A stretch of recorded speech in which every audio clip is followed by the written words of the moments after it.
Hey guys, it's Jess, and I am here today with my review of Me and Earl and the Dying Girl by Jessie Andrews.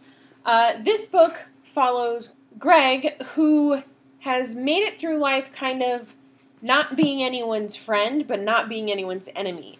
And then one day his mother gets involved with this whole situation and decides that he needs to befriend a girl named Rachel, who has unfortunately been diagnosed with cancer and is dying.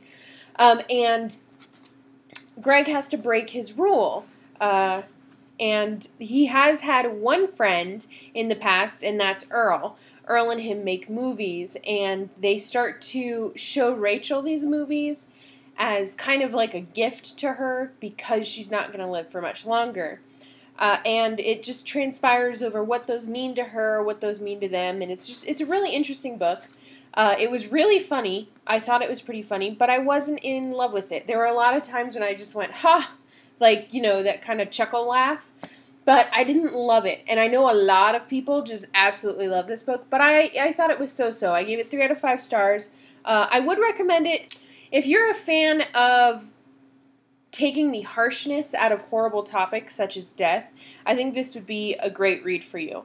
I will say it was a tad bit immature for my taste. There's a lot of cursing, a lot of like very immature topics, but it was okay. I got through it, and I didn't hate it. 3 out of 5, I don't hate it. I just thought it was okay. I think one of the big things for me was that made me like it, is that Greg has a lot of character development in this book. He really grows as a person. I like character development in my books, and I thought this definitely had it. One of the things I was not a fan of is the ending, what happens with Earl and Greg. You'll have to read it to find out, but I just wasn't a huge fan of it, and I would have really liked a bit more at the end just to find out what actually happens to Greg. Like, where does he end up? What does he end up doing? Where does he end up going? It would have been really nice to see that, and would have given me a little more closure to the whole story. I also was not the biggest fan of the breaking of the fourth wall, pretty much. Talking to the reader all the time, I wasn't a big fan of it. It read more like a diary to me than an actual novel. And I am not a fan of that, especially when sometimes it flip-flops. So it was like sometimes a diary, sometimes a novel, and it kind of went back and forth. It just wasn't, the structure seemed waffly to me, and it didn't seem totally devoted to one thing.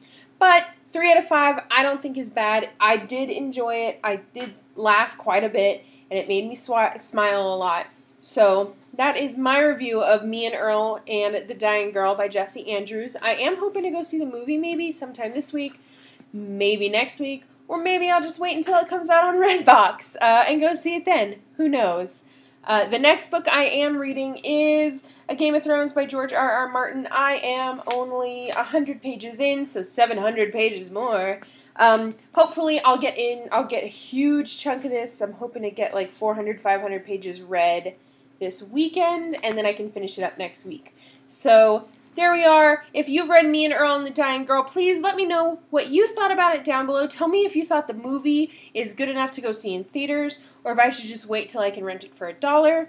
And that is all I have today. Thank you so much for watching. Please like and subscribe, and I'll talk to you guys later. Bye!